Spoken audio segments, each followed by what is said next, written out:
Mari kita mulai ibadah kita. Kita memuji memuliakan nama Tuhan dengan segala apa yang ada di dalam kehidupan kita, bahwa Tuhan masih beri kesempatan kita untuk beribadah, memuji, memuliakan, membesarkan nama Tuhan. Ini hanya oleh karena kasih kemurahan Tuhan yang selalu ada di dalam kehidupan kami. Oleh sebab itu kami akan mulai ibadah kami pada saat ini, sehingga kehidupan kami tetap dipelihara Tuhan, dipimpin Tuhan, dan selalu ada di bawah kaki Tuhan. Dan Tuhan pasti memberkati, melindungi setiap langkah kehidupan kami, umat-umat-Mu yang percaya.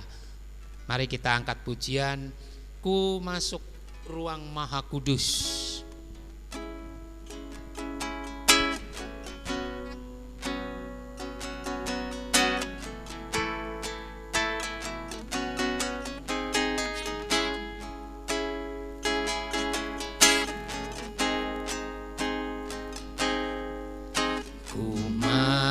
Masuk ruang Maha Kudus dengan darah anak domba.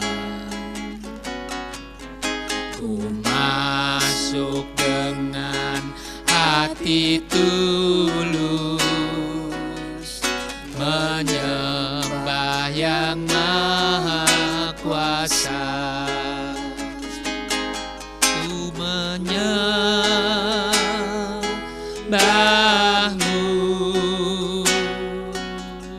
ku sembahmu,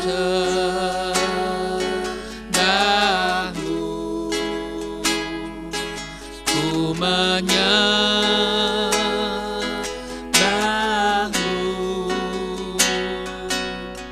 ku sembahmu,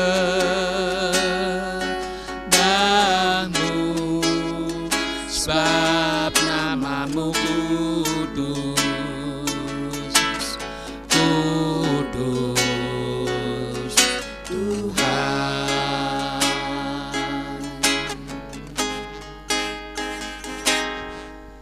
Ku masuk ruang Maha Kudus dengan darah anak domba. Masuk dengan hati tulus, menyembah yang Maha Kuasa. Ku menyembahmu,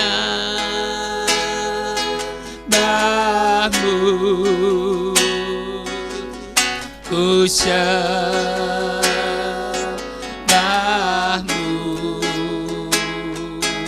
ku menyembahmu,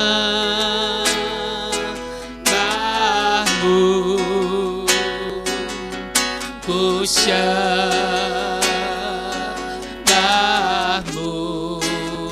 sebab namamu kudus,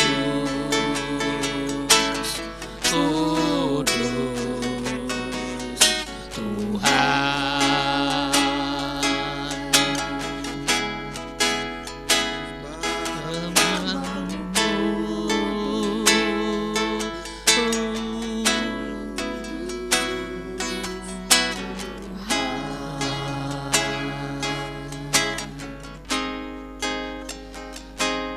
Haleluya, haleluya, haleluya Yesus, haleluya Yesus. Terima kasih Tuhan, kalau Engkau pada saat ini Tuhan telah pimpin kami, jemaat-Mu di tempat ini Tuhan. Kami terus akan belajar kebenaran firman-Mu. Oleh sebab itu Tuhan, kami akan mulai ibadah ini Tuhan. Oleh sebab itu mohon pimpinan Roh Kudus-Mu Tuhan. Oleh sebab itu Tuhan Yesus, kami ingin mulai ibadah ini. Pimpin, pelihara, berkati setiap umat-umat-Mu yang percaya. Kami akan menerima kebenaran firman-Mu. Kami akan memuji-muji, memuliakan, membesarkan Engkau Tuhan. Oleh sebab itu Tuhan Yesus, kuasailah kehidupan kami. campur tangan Tuhan di dalam kehidupan kami. Jemaat-jemaat-Mu di tempat ini Tuhan, Engkau pelihara, pimpin, lindungi, berkati. Kalau sampai saat ini kami masih bisa memuji memuliakan Engkau, ini hanya oleh karena kasih kemurahan Tuhan yang selalu ada di dalam kehidupan kami. Oleh sebab itu Tuhan, kami terus menyerahkan setiap langkah kehidupan kami di dalam tangan-Mu Tuhan. Terima kasih Tuhan Yesus, terima kasih. Sebentar kami akan memuji, memuliakan, membesarkan Engkau Tuhan. Berilah hati-hati, pikiran, roh, jiwa kami Tuhan, sehingga setiap langkah kehidupan kami selalu dalam pimpinan Tuhan. Dan kami selalu memuliakan, memuji-muji nama Tuhan, sehingga nama Tuhan tetap dipermuliakan. Terima kasih Tuhan Yesus, terima kasih. Kami akan mulai ibadah ini dengan nama Tuhan Yesus Kristus. Haleluya, amin. Mari kita angkat pujian. Kita angkat pujian kasih setiamu, karena Tuhan Yesus telah memberikan kasih-Nya di dalam kehidupan kita. Tuhan Yesus telah lebih dulu mengasihi kita. Oleh sebab itu kasih kemurahan Tuhan yang tidak pernah lepas dari kehidupan kita semua. Oleh sebab itu mari kita angkat pujian kasih setiamu yang kurasakan.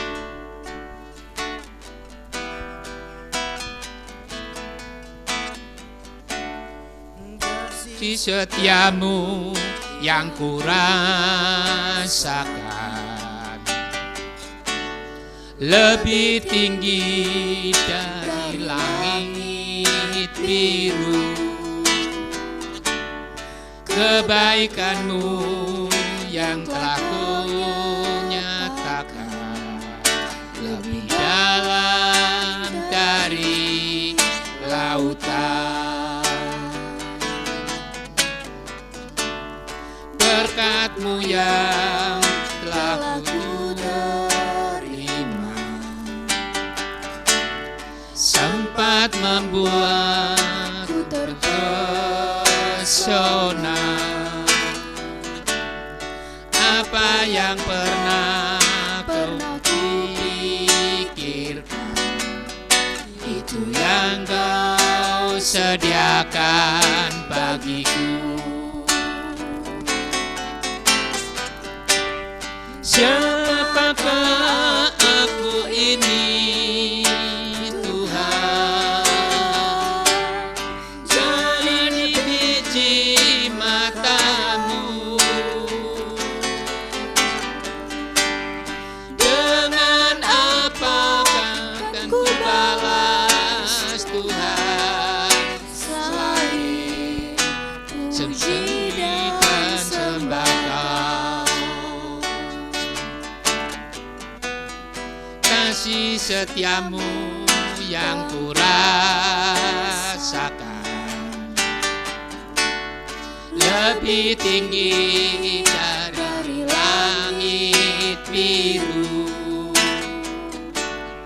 Kebaikan-Mu yang telah Kau nyatakan lebih Dalam dari lautan.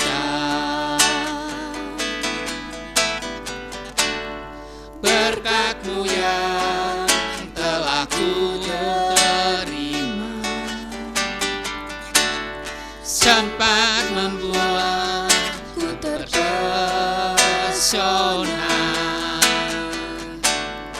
Apa yang pernah Ku pikirkan, itu yang Kau sediakan bagiku. Siapakah aku ini Tuhan? Jadi biji mata-Mu. Dengan apa kan Ku balas Tuhan, selain puji dan sembah Kau. Siapakah aku ini Tuhan?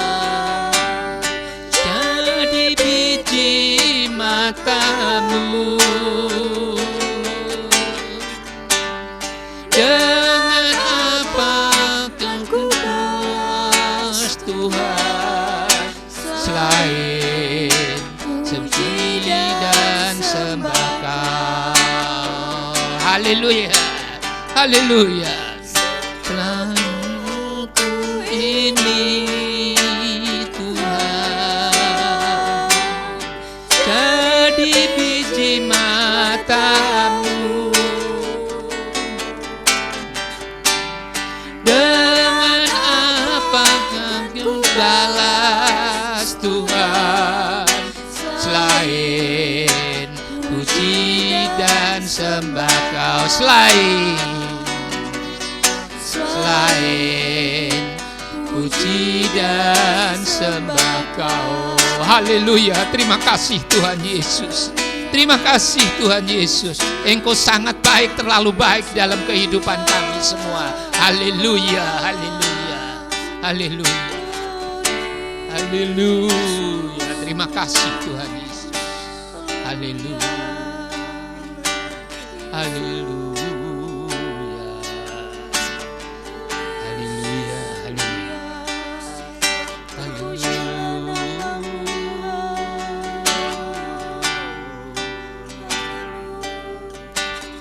Haleluya. Terima kasih, terima kasih. Haleluya. Mari saudara-saudara, kita sebentar akan menerima kebenaran firman Tuhan. Kita sebentar akan menikmati firman Tuhan yang akan disampaikan oleh hambanya. Oleh sebab itu mari kita tetap ada di naungan Tuhan, bahkan ada di kaki salib Tuhan, sehingga kebenaran firman Tuhan tertanam di dalam kehidupan kami semua, sehingga hidup kami tetap ada di bawah naungan Tuhan. Melalui kebenaran firman-Nya yang ditanamkan, ditaburkan di dalam kehidupan kita, kita akan mempunyai kekuatan dalam melakukan segala perjalanan hidup kami. Terima kasih, terima kasih. Mari kita sebelum menerima kebenaran firman Tuhan, kita angkat pujian bagaikan bencana siap dibentuk.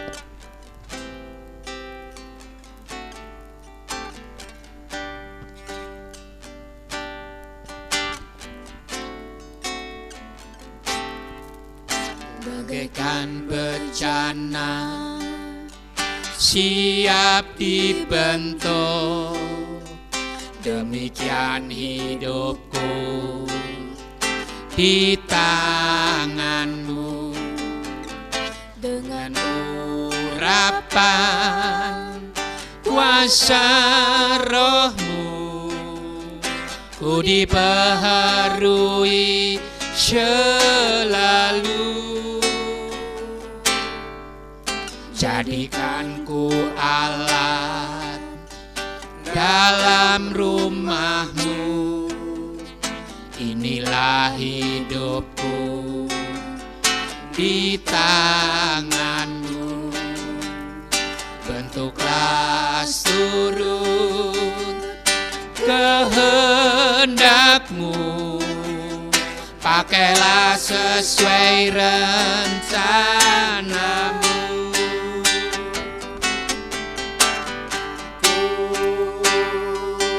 Mau seperti-Mu Yesus, disempurnakan selalu dalam setiap jalanku, memuliakan nama-Mu.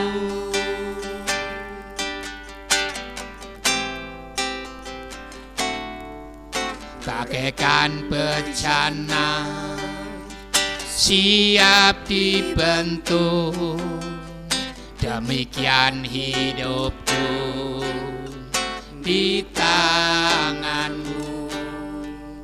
Dengan urapan kuasa Roh-Mu, ku dibaharui selalu. Jadikan ku alat dalam rumah-Mu, inilah hidupku di tangan-Mu. Bentuklah turut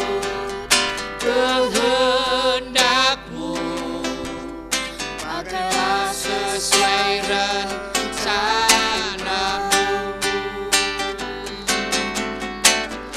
Ku mau seperti-Mu, Yesus,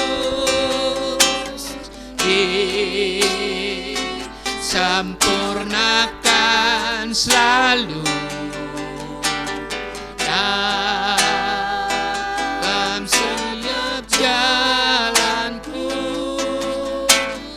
memuliakan nama-Mu.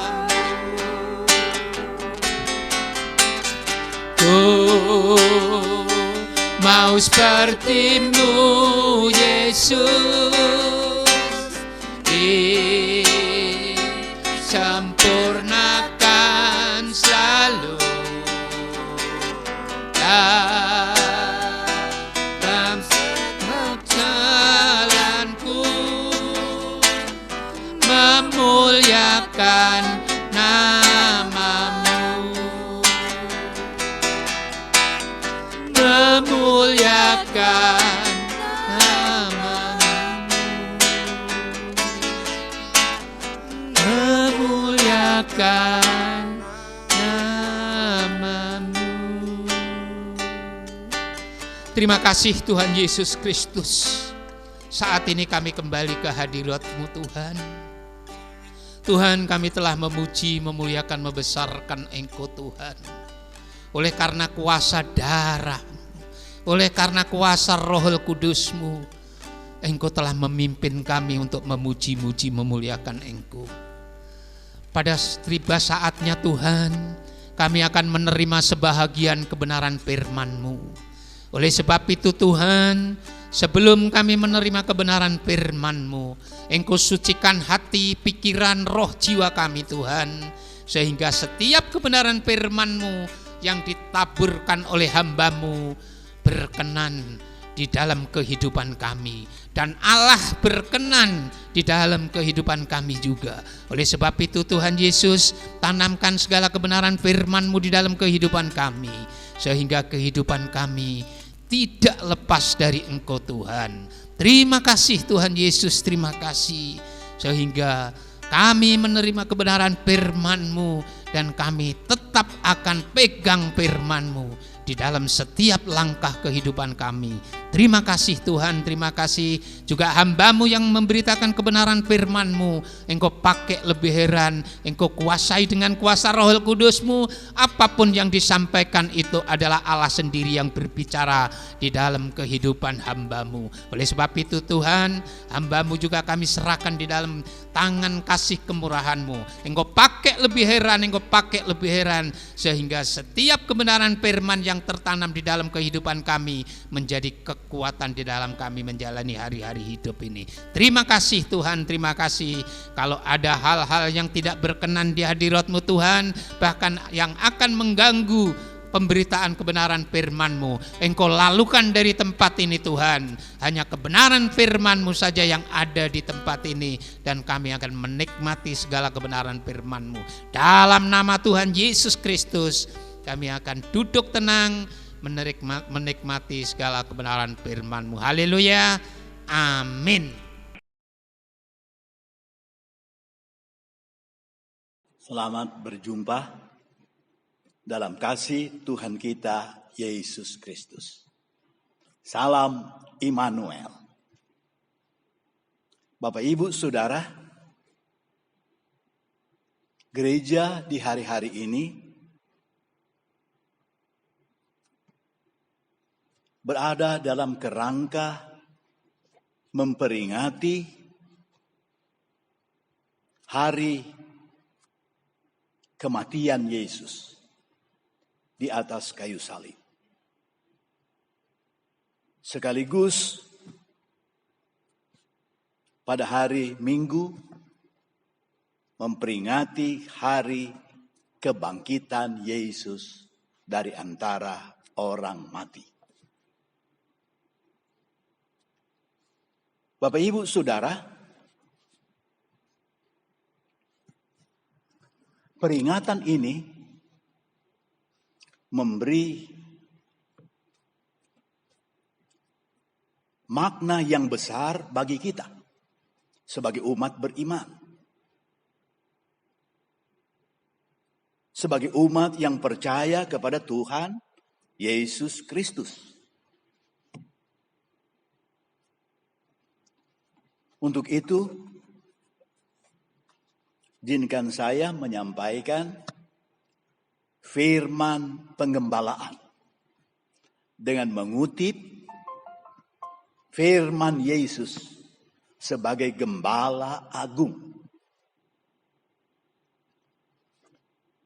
Kita membaca dalam Injil Matius pasalnya yang ke-12 ayat 38 di bawah judul Tanda Yunus. Firman Tuhan, pada waktu itu berkatalah beberapa orang ahli Taurat dan orang Farisi kepada Yesus, "Guru, kami ingin melihat suatu tanda daripadamu." Tetapi jawab Yesus kepada mereka, "Angkatan yang jahat dan tidak setia ini menuntut suatu tanda. Tetapi Yesus berkata, kepada mereka tidak akan diberikan tanda selain tanda Nabi Yunus." Selanjutnya, Yesus berkata, "Sebab seperti Yunus tinggal di dalam perut ikan 3 hari 3 malam, demikian juga Anak Manusia," yaitu Yesus, "akan tinggal di dalam rahim bumi 3 hari 3 malam. Di dalam kehidupan Yesus, di dalam pengajarannya,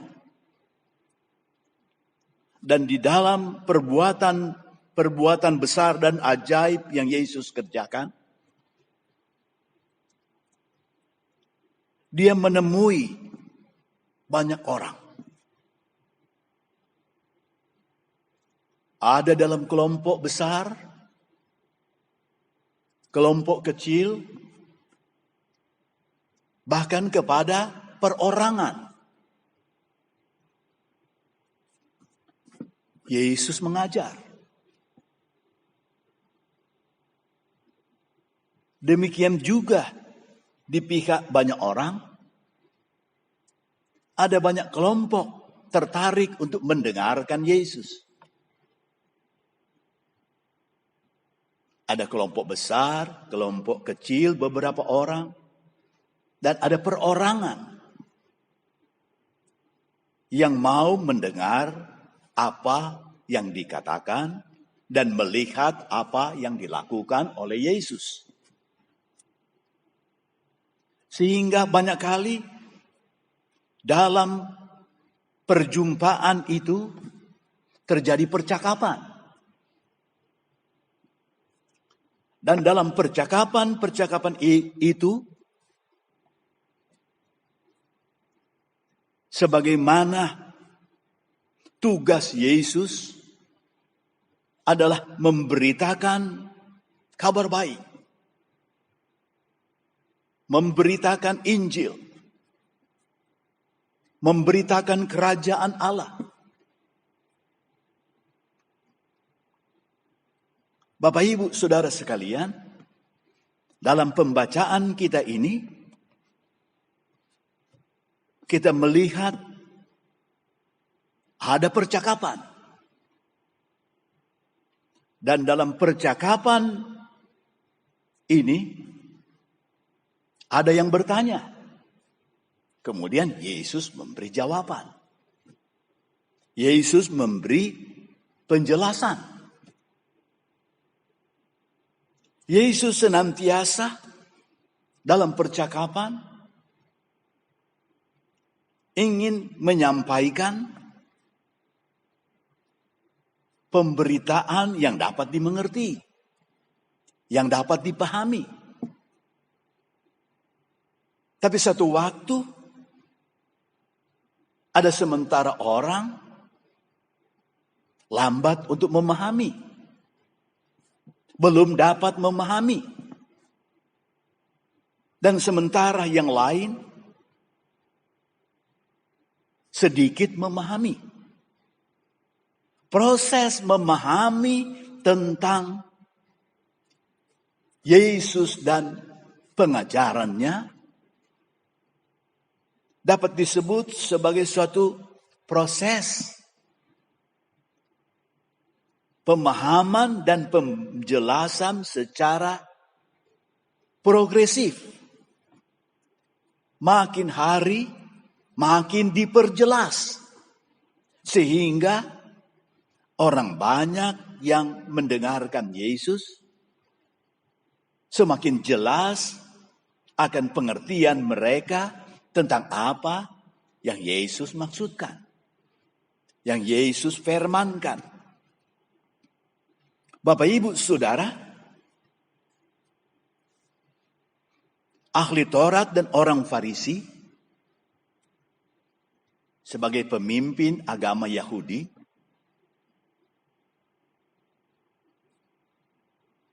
memahami kitab Perjanjian Lama, mengajarkan kitab Perjanjian Lama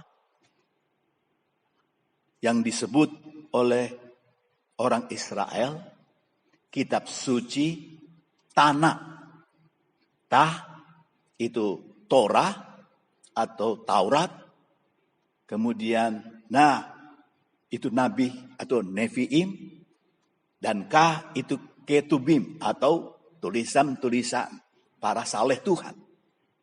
Itulah perjanjian yang lama. Mereka mengakui Yesus sebagai guru. Mereka juga para pemimpin agama sebagai guru. Dan mereka memahami Yesus sebagai guru. Sebab dia memiliki pengajaran. Dan pengajaran yang dia sampaikan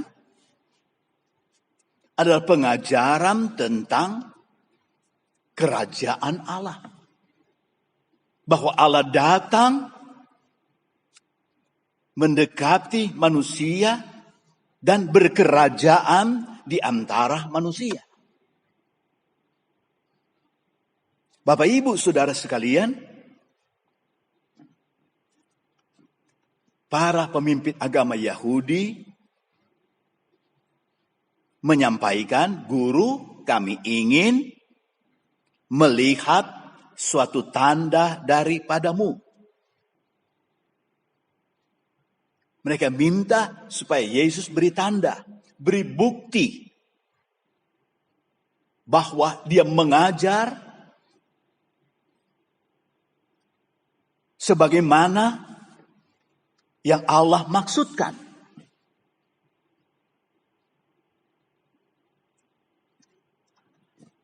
Kemudian Yesus menjawab. Ayat 39. Tetapi jawabnya kepada mereka, "Angkatan yang jahat dan tidak setia ini menuntut suatu tanda. Menuntut suatu bukti tentang diri Yesus dan pengajaran yang Yesus berikan." Yesus mengetahui keadaan mereka. Mereka adalah para pemimpin agama, tapi ternyata tidak berpegang teguh pada ajaran kitab suci Perjanjian Lama yang mereka miliki. Sehingga Yesus memahami mereka sebagai angkatan atau generasi masyarakat Israel yang tergolong jahat dan tidak setia. Itu berarti memiliki kitab suci, tapi tidak mengikuti, tidak mempelajari kitab suci itu dengan baik dan benar. Tetapi Yesus tidak berhenti untuk tidak menjelaskan kepada mereka, untuk menjawab pertanyaan mereka. Dalam kerangka menjawab pertanyaan mereka, maka Yesus berkata lebih jauh. Tetapi kepada mereka, kepada ahli Taurat, kepada orang Farisi, kepada pemimpin agama Yahudi, dan itu berarti juga buat umat Israel, Yesus berkata, tetapi kepada mereka tidak akan diberikan tanda, tidak akan diberikan bukti, selain bukti tanda Nabi Yunus.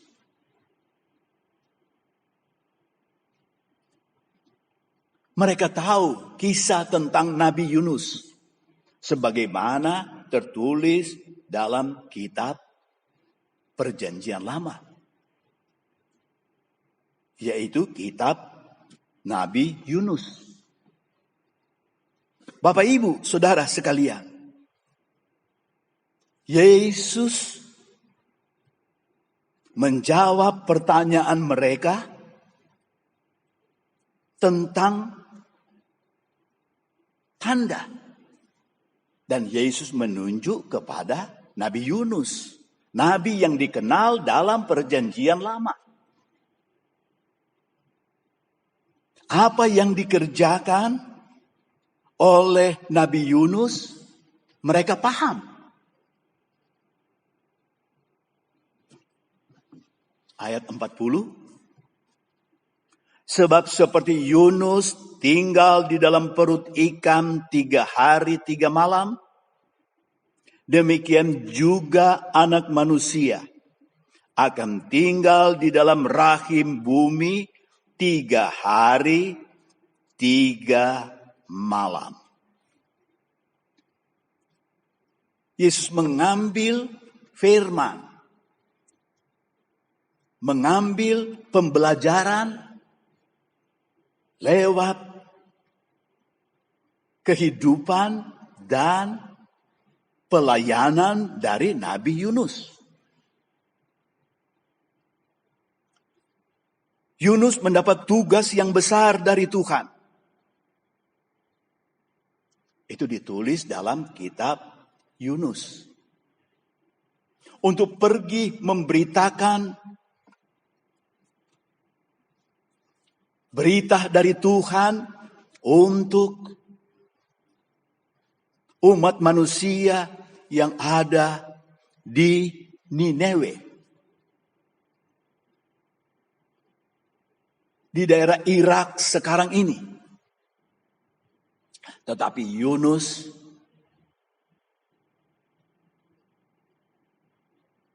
menjauhkan diri dari tugas yang Tuhan berikan. Dia tinggal di Israel, kemudian dia pergi ke pantai,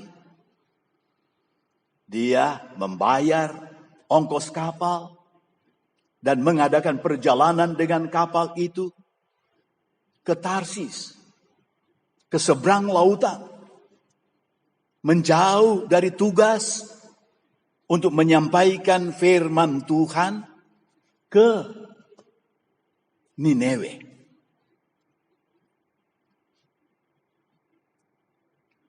Bapak, Ibu, Saudara sekalian,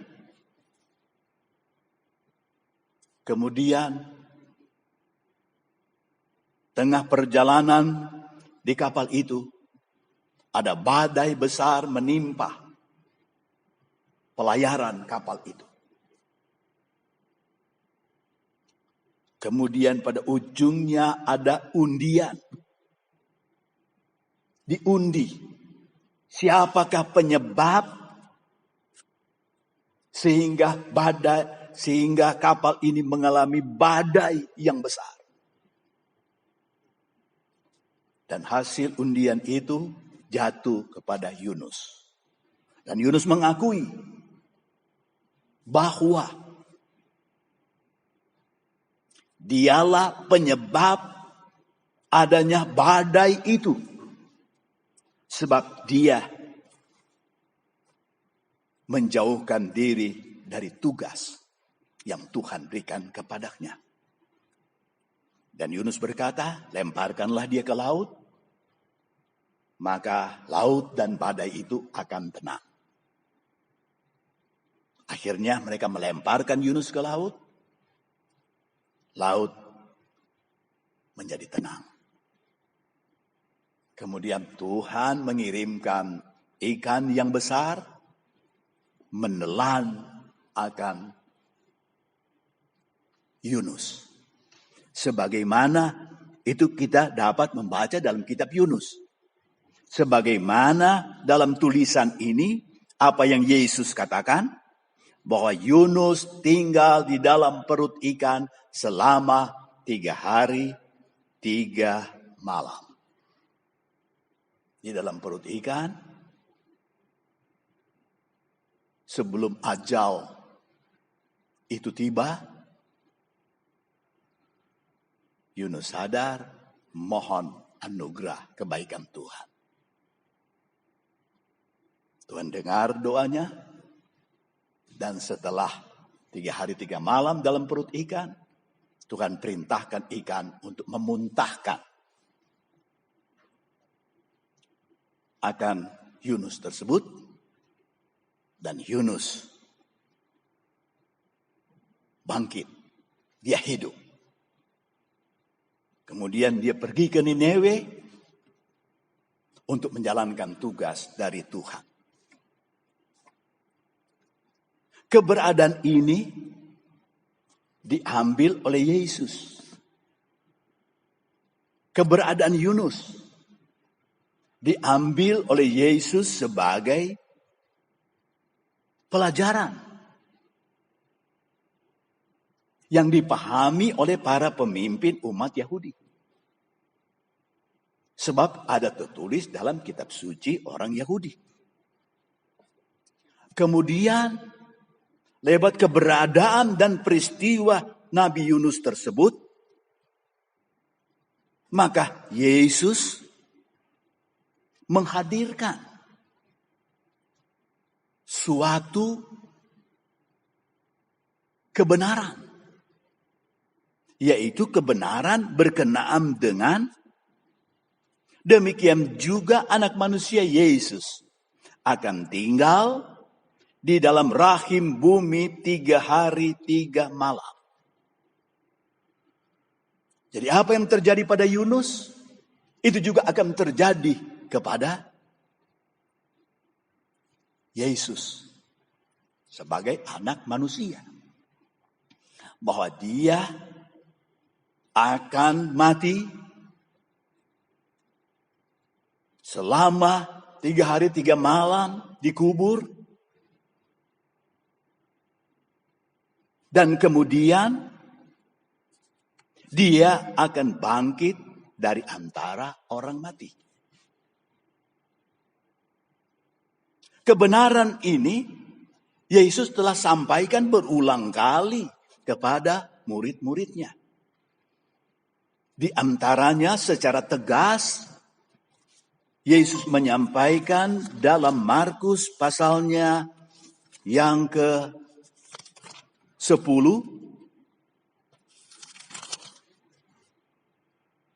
sebagai pemberitahuan yang ketiga tentang Yesus. Markus pasal 10 ayat 33 dan 34. Kata Yesus, sekarang kita pergi ke Yerusalem dan anak manusia yaitu Yesus akan diserahkan kepada imam-imam kepala dan ahli-ahli Taurat. Dan mereka akan menjatuhi dia hukuman mati. Dan mereka akan menyerahkan dia kepada bangsa-bangsa yang tidak mengenal Allah. Dan ia akan diolok-olokkan, diludahi, disesah, dan dibunuh atau disalibkan. Dan sesudah 3 hari ia akan bangkit. Yesus berulang kali menyampaikan kebenaran akan peristiwa ini. Bahkan dalam judul pembacaan ini adalah pemberitaan yang ketiga tentang Yesus yang akan diserahkan, disalibkan, dikuburkan, dan setelah 3 hari dia bangkit dari antara orang mati. Terkait dengan apa yang Yesus jelaskan tentang tanda Nabi Yunus dan tentang tanda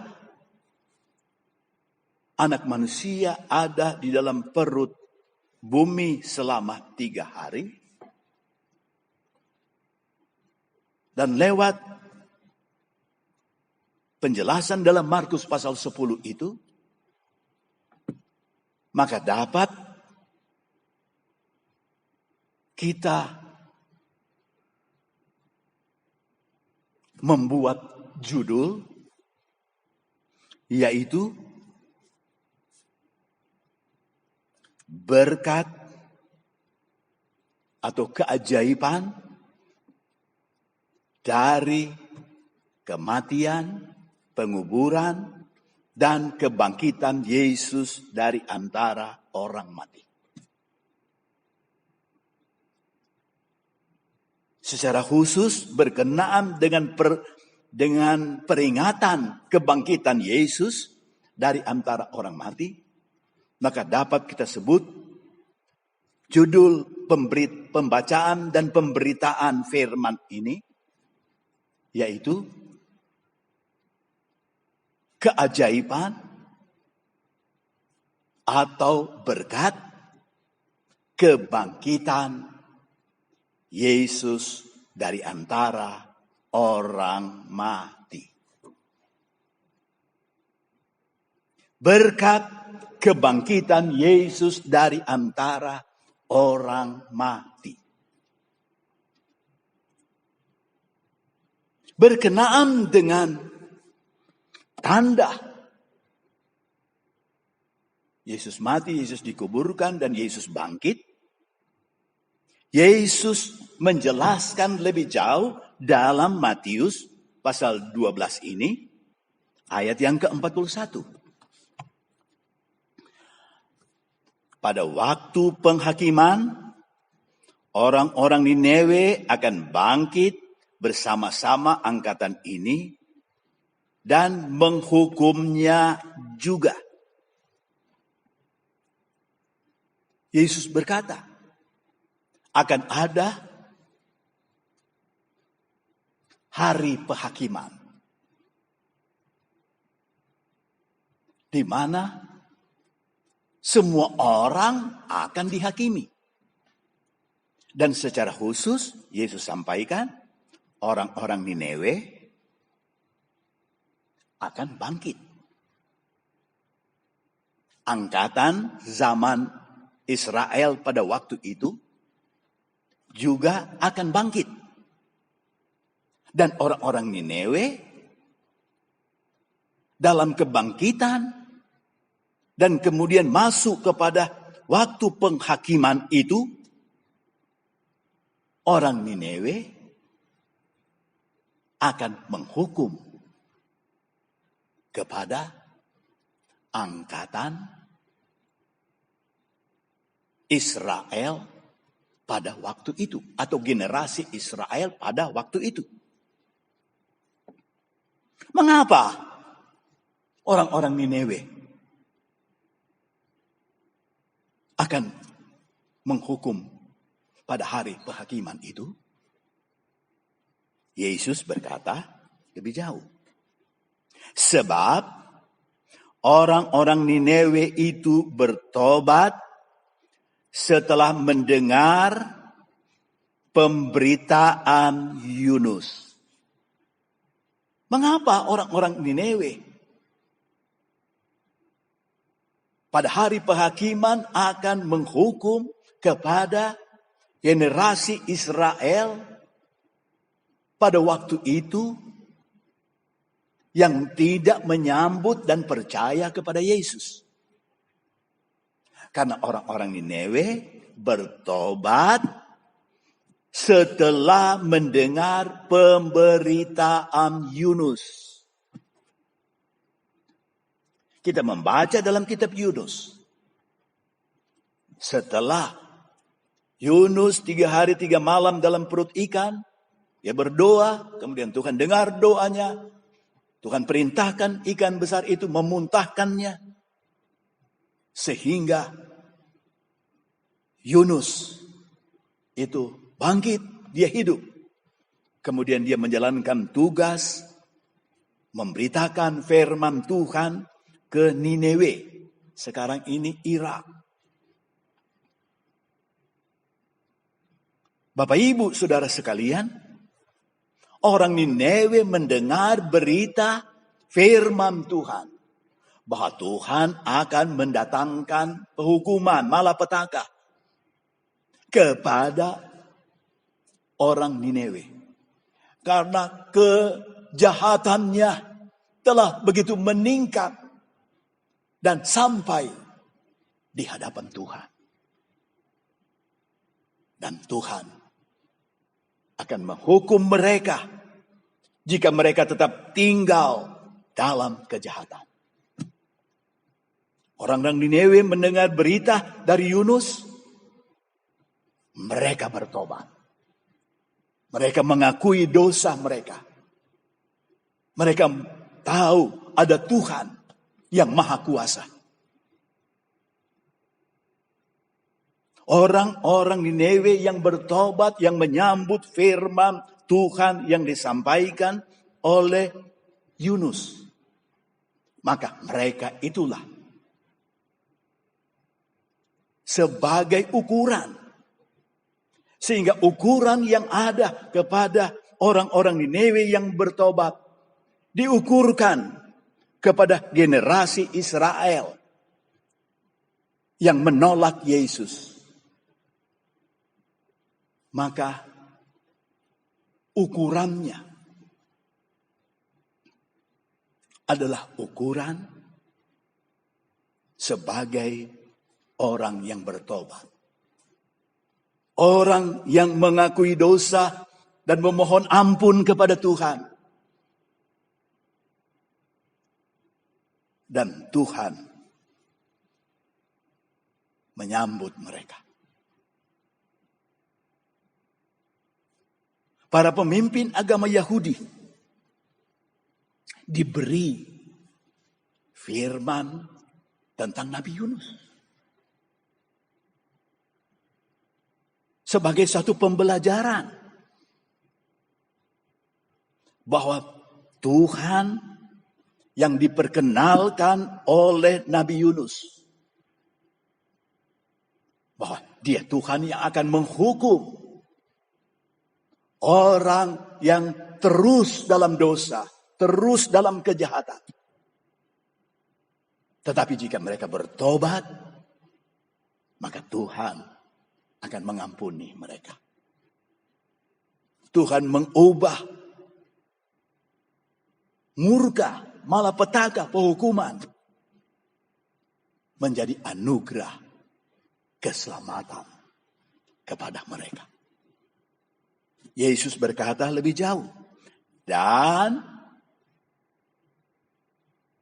dengan pemahaman akan orang Niniwe yang bertobat menyambut berita daripada Yunus, mereka mendapat anugerah kebaikan Tuhan, mereka menyambutnya, dan Yesus berkata lebih jauh. Dan sesungguhnya yang ada di sini lebih daripada Yunus.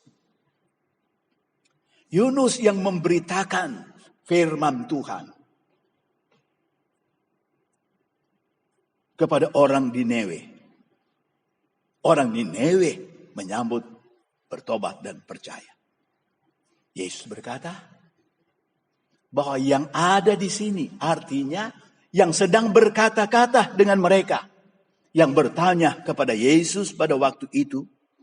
Yesus berkata, sesungguhnya yang ada di sini, sesungguhnya Yesus yang sedang bercakap-cakap dengan mereka lebih daripada Yunus.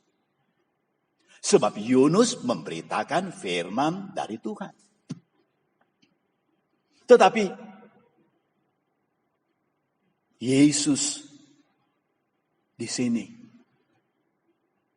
menyatakan bahwa dia lebih besar, dia lebih kuasa daripada Yunus.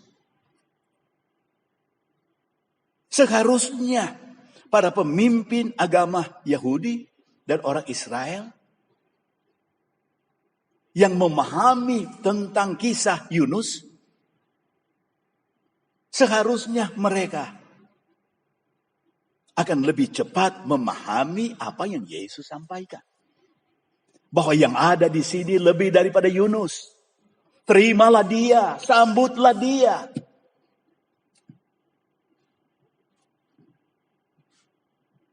Kemudian Yesus memberikan pelajaran tambahan.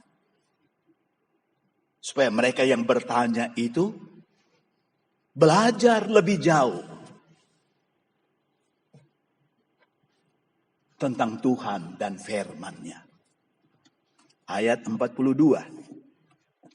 Pada waktu penghakiman, jadi hal yang sama, Ratu dari selatan itu akan bangkit bersama-sama angkatan ini. Dan ia akan menghukumnya juga. Ratu dari selatan akan bangkit. Generasi Israel waktu itu yang menolak Yesus juga akan bangkit.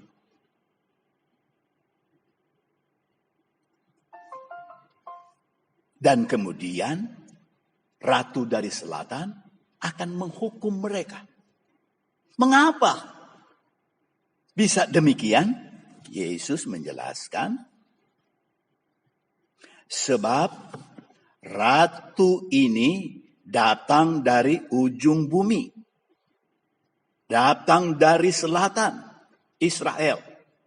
Dari tempat yang jauh. Untuk mendengar hikmat Salomo. Kisah ini tertulis dalam kitab Raja-Raja dan kitab Tawarik dalam Perjanjian Lama. Jadi para pemimpin agama Yahudi tentunya mengetahui akan kisah ratu dari negeri yang jauh yang datang menjumpai Salomo karena hikmat yang besar yang ada padanya. Singkatnya, ratu dari negeri selatan itu setelah berjumpa dengan Salomo terkagum-kagum akan hikmat yang ada padanya. Pengetahuan yang ada padanya. Pengertian yang ada padanya. Kepandaian yang ada padanya. Sehingga dia dapat menata negara dengan baik. Juga menata bait Allah dengan baik. Bapak, Ibu, Saudara sekalian, Ratu dari Selatan punya minat yang besar akan hikmat. Akan kecakapan, akan kebaikan daripada Salomo. Sehingga dia berupaya untuk mendengar, untuk belajar kepada Salomo.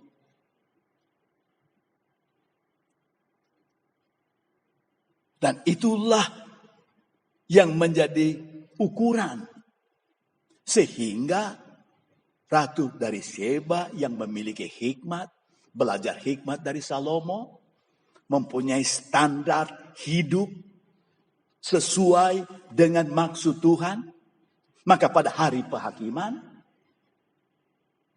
akan dibangkitkan dan Ratu dari Selatan akan menghukum generasi Israel yang menolak Yesus tersebut. Kemudian Yesus menegaskan lebih jauh. Berkenan hal itu, Yesus berkata, dan sesungguhnya yang ada di sini lebih daripada Salomo. Salomo yang punya hikmat yang besar. Dikagumi dan diakui oleh banyak orang pada waktu itu. Dan khususnya ratu, pemimpin dari negeri yang jauh. Datang dan belajar kepada Salomo.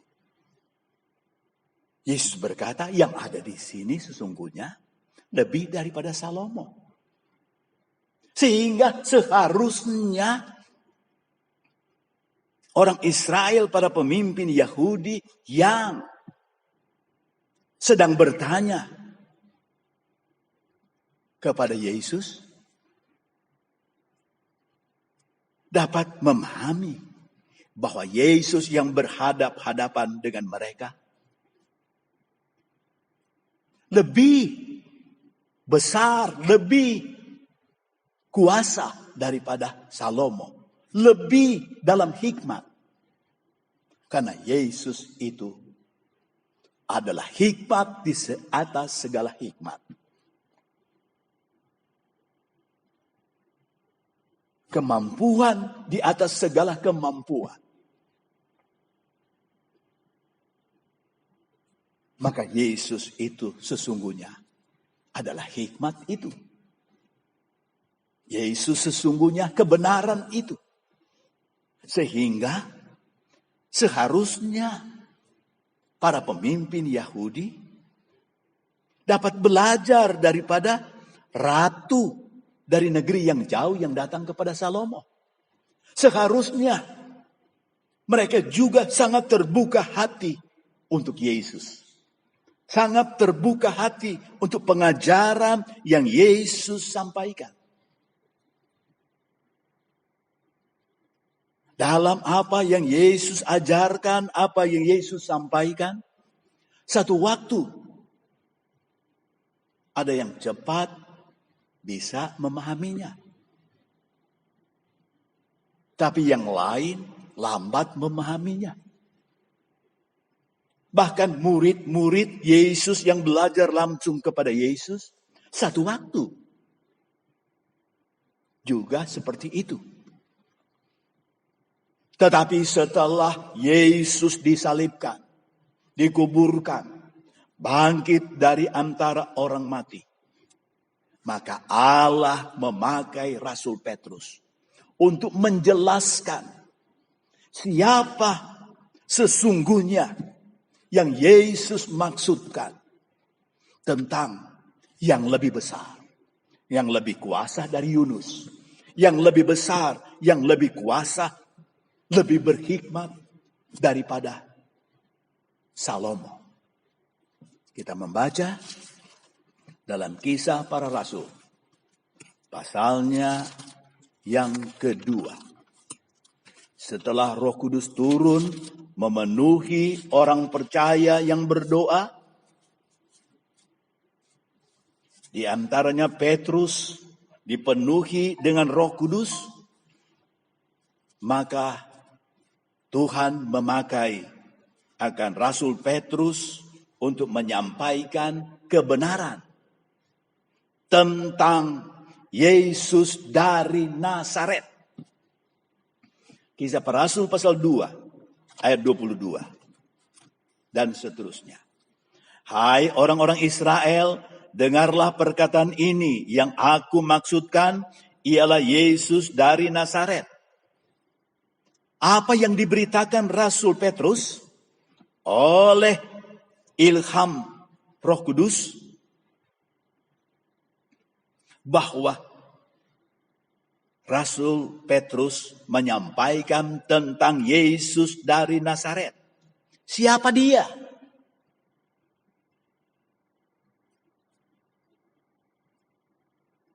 Rasul Petrus menyampaikan, seorang Yesus dari Nazaret adalah seorang yang telah ditentukan Allah. Jadi kehadiran Yesus ditentukan oleh Allah. Dan Yesus dari Nazaret itu yang dinyatakan, yang dimaklumkan kepadamu, kepada orang banyak, dengan kekuatan, dengan mujizat, dengan tanda ajaib, yang dilakukan Allah. Jadi Allah yang menyatakan siapa Yesus itu. Dengan perantaraan, Yesus hadir di tengah-tengah Israel. Kehadiran Yesus maka dipakai Allah untuk menyatakan siapa sesungguhnya Yesus dari Nazaret itu. Seperti yang kamu tahu. Seperti yang orang-orang dengar pada waktu itu. Pada waktu Yesus hadir di tengah-tengah orang Israel. Siapa sesungguhnya Yesus dari Nazaret itu? Ayat 23 menjelaskan, dia, Yesus yang dari Nazaret itu, yang diserahkan Allah menurut maksud dan rencananya. Jadi Yesus hadir. Yesus diserahkan menurut maksud dan rencana Allah. Melalui Yesus, maksud dan rencana Allah itu terjadi. Apakah maksud rencana Allah untuk Yesus? Telah Yesus dari Nazaret itu telah kamu salibkan. Dan kamu bunuh oleh tangan bangsa-bangsa durhaka. Jadi Yesus dan Nazaret yang disalibkan itu adalah menurut kehendak dan rencana Allah. Yesus disalibkan.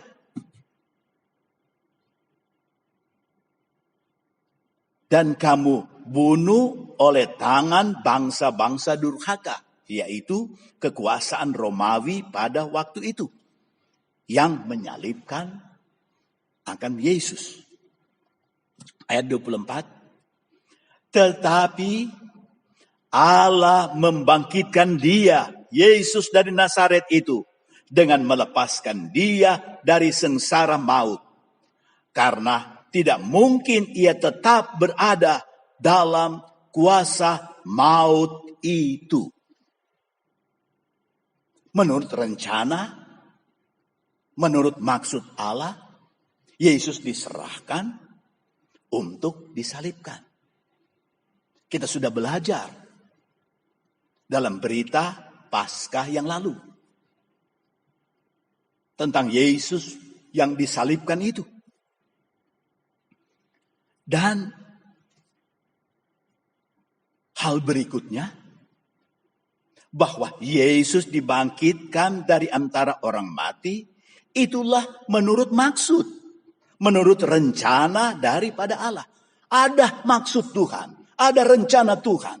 Berkenan dengan Yesus dibangkitkan dari antara orang mati. Allah lepaskan dia daripada sengsara atau kuasa maut. Dan tidak mungkin Yesus tetap berada dalam kuasa maut atau kuasa kebinasaan. Dalam kuburan itu. Sebab maksud rencana Allah, dia tidak tinggal terus dalam kuburan. Setelah 3 hari 3 malam dalam kuburan, maka Allah bermaksud berencana membangkitkan Yesus dari antara orang mati. Ini berita besar. Ini berita ajaib. Ini berkat.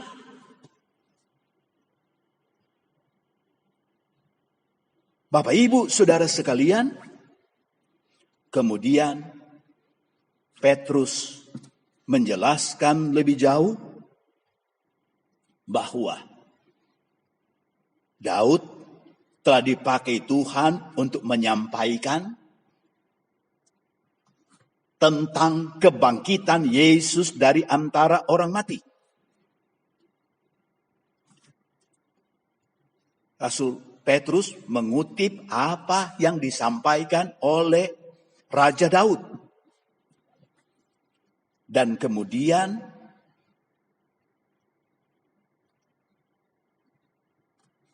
Rasul Petrus berkata, karena itu Daud telah melihat ke depan dan telah berbicara tentang kebangkitan Mesias. Jadi 1000 tahun sebelum Yesus disalib, sebelum Yesus bangkit, Allah telah bicara kepada Daud bahwa Mesias, Yesus akan bangkit dari antara orang mati. 1000 tahun sebelumnya. Dan kemudian menjadi kenyataan, menjadi fakta bahwa benar-benar Yesus bangkit dari antara orang mati. Tentang kebangkitan Mesias, ketika Daud mengatakan bahwa dia, Mesias Yesus itu tidak ditinggalkan di dalam dunia orang mati. Dan bahwa dagingnya tidak mengalami kebinasaan. Yesus tidak terus mati. Tetapi ayat 32, Yesus inilah yang dibangkitkan Allah. Dan tentang hal itu, kami semua adalah saksi. Para murid, para rasul adalah saksi. Bahwa Yesus sungguh-sungguh telah bangkit dari antara orang mati. Yesus yang mereka kenal selama ini. Seperti manusia pada umumnya. Tapi setelah kebangkitan Yesus dari antara orang mati. Para murid, para rasul. Mendapat satu pemahaman yang baru. Bahwa dengan kebangkitan Yesus dari antara orang mati. Dan berulang kali dalam kebangkitan itu. Yesus menyatakan bahwa dia hidup. Dan dia hidup untuk kepentingan manusia. Khususnya Yesus bangkit, Yesus hidup untuk kepentingan orang yang percaya kepadanya. Ini suatu keajaiban. Ini suatu berkat yang luar biasa. Dan pada ujungnya Allah memaklumkan melalui Rasul Petrus siapa sesungguhnya Yesus yang bangkit dari antara orang mati. Siapa sesungguhnya Yesus itu? Ayat yang ke-36. Jadi seluruh kaum Israel harus tahu dengan pasti. Waktu itu yang berkumpul di Yerusalem adalah orang-orang Israel. Maka pertama-tama berita disampaikan kepada orang Israel. Jadi adalah kesimpulan Bapak Ibu Saudara sekalian bahwa orang Israel harus tahu bahwa Allah telah membuat Yesus yang dari Nazaret itu, yang kamu salibkan itu. Ayat sebelumnya, kemudian yang dibangkitkan Allah itu menjadi Tuhan dan Kristus. Ini adalah maklumat yang Allah sampaikan melalui Rasul Petrus. Pengumuman, proklamasi bahwa Yesus yang bangkit dari antara orang mati tidak lagi dilihat sebagai manusia. Tetapi Yesus yang bangkit dari antara orang mati dipahami. Dan Tuhan menyatakan pemahaman itu. Semua orang harus tahu. bahwa Yesus itu Tuhan. Bahwa Yesus itu Kristus atau Mesias. Bahwa Yesus itu Tuhan. Dia Maha Kuasa. Dia Maha Hadir. Dia Maha Tahu. Dia Maha Baik. Dia Juru Selamat. Dan dia peduli dengan umat manusia. Jadi Yesus bangkit sebagai Tuhan dan Juru Selamat. Dia mempedulikan akan umat manusia. Sebab itu, kita yang belajar firman, kita patut bersyukur melalui pemberitaan firman pada hari peringatan kebangkitan Yesus dari antara orang mati. Maka Yesus tidak lagi dipahami sebagai manusia yang mengajar, tapi Yesus dipahami sebagai Tuhan yang Maha Kuasa, yang Maha Baik, Juru Selamat, penolong umat manusia. Itulah sebabnya, sekali lagi, melalui peringatan kebangkitan Yesus pada tahun ini, kita sebagai umat beriman tak putus-putusnya bersyukur dan berterima kasih. Terima kasih untuk kebenaran firman-Mu. Terima kasih untuk penjelasan-Mu ya Tuhan. Melalui firman-Mu, maka Engkau menambahkan pemahaman kami akan firman. Engkau menambahkan keyakinan kami. Terpujilah Engkau Yesus Tuhan selama-lamanya. Kita berdoa. Terima kasih Bapa di dalam sorga untuk kebenaran firman-Mu. Sebagaimana Engkau menjelaskan kepada orang yang bertanya kepada-Mu. Supaya mereka mengerti. Dan puji Tuhan. Tuhan telah berkarya besar melalui Rasul Petrus. Dan dalam tulisan pembacaan firman ini, kami sungguh berterima kasih. Bahwa lewat kebangkitan-Mu Yesus dari antara orang mati, maka Engkau menunjukkan, Engkau bangkit, Engkau hidup untuk kepentingan manusia. Untuk kepentingan orang yang percaya kepada Tuhan. Dan terima kasih, Yesus Tuhan. Engkau hadir, Engkau bangkit. Supaya kami umat percaya memiliki kebangkitan hidup. Memiliki kekuatan untuk hidup. Hidup untuk berbuat bakti dan menyembah kepada-Mu. Terima kasih banyak Bapa Sorga. Engkau jadikan kami umat pemuji dan penyembah kepada-Mu. Umat yang mengamenkan bahwa Yesus bangkit untuk kami. Dan Yesus hadir untuk ada bersama-sama dengan kami. Mendampingi kami, menjalani hidup kami sehari-hari. Terima kasih Bapa di surga. Engkau dampingi kami. Terpujilah Tuhan selama-lamanya. Kami juga berdoa untuk bangsa, pemerintah, negara Indonesia. Tolonglah kami semua. Tolonglah kami menghadapi pandemi virus corona yang membahayakan.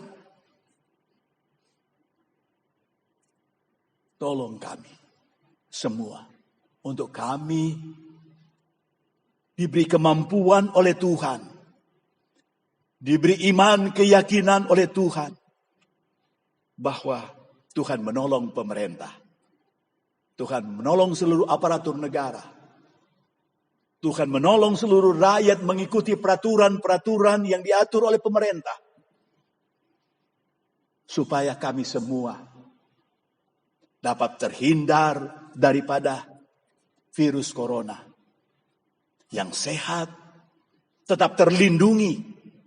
Dan yang sakit mendapat pertolongan dan bantuan bidang kesehatan untuk menjadi sehat. Lebih dari segala sesuatu kami percaya bahwa Engkau Yesus bangkit, Engkau Yesus hadir sebagai Tuhan yang maha kuasa dan yang maha baik. Kami percaya Engkau menolong pemerintah, bangsa, dan seluruh rakyat Indonesia.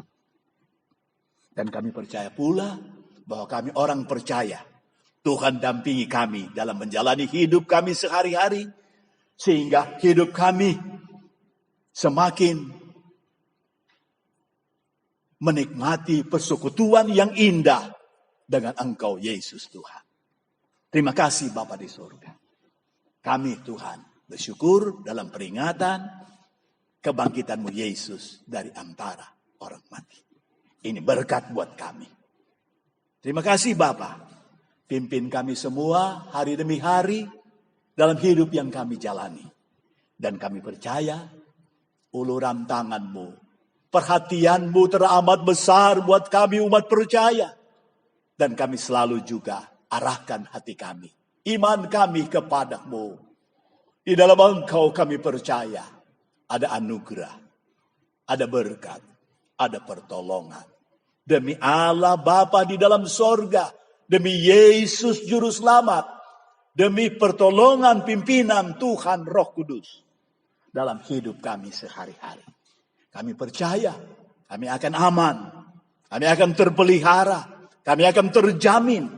Situasi apapun yang begitu berat kami hadapi, kami percaya ada Engkau Yesus Tuhan mendampingi kami. Itulah sebabnya kami penuh syukur, penuh terima kasih. Di hari peringatan kebangkitan-Mu Yesus dari antara orang mati. Kami sungguh bersyukur, berterima kasih. Kami berdoa, kami amenkan firman kebenaran-Mu. Berkat buat kami semua. Dalam nama-Mu Tuhan kami Yesus Kristus. Kami berdoa. Haleluya. Amin.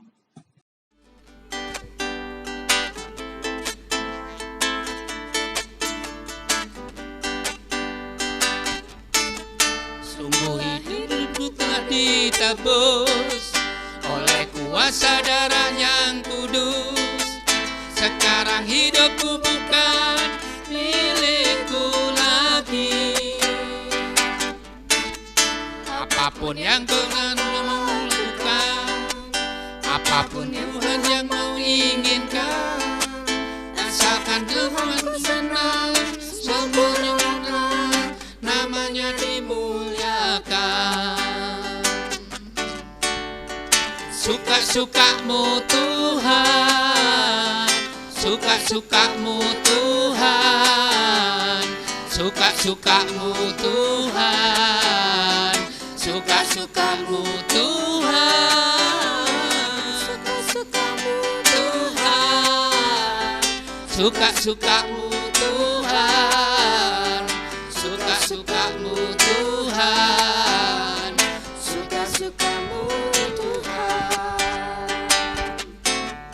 Sungguh hidupku telah ditebus oleh kuasa darah yang kudus. Sekarang hidupku bukan milikku lagi.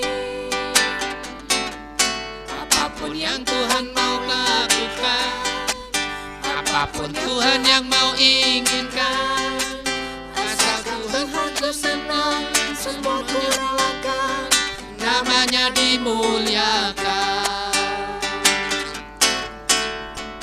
Suka-suka-Mu Tuhan, suka-suka-Mu Tuhan, suka-suka-Mu Tuhan, suka-suka-Mu Tuhan, suka-suka-Mu Tuhan, suka-suka-Mu Tuhan, suka-suka-Mu Tuhan, suka-suka-Mu Tuhan, suka-suka-Mu Tuhan, suka-suka-Mu Tuhan.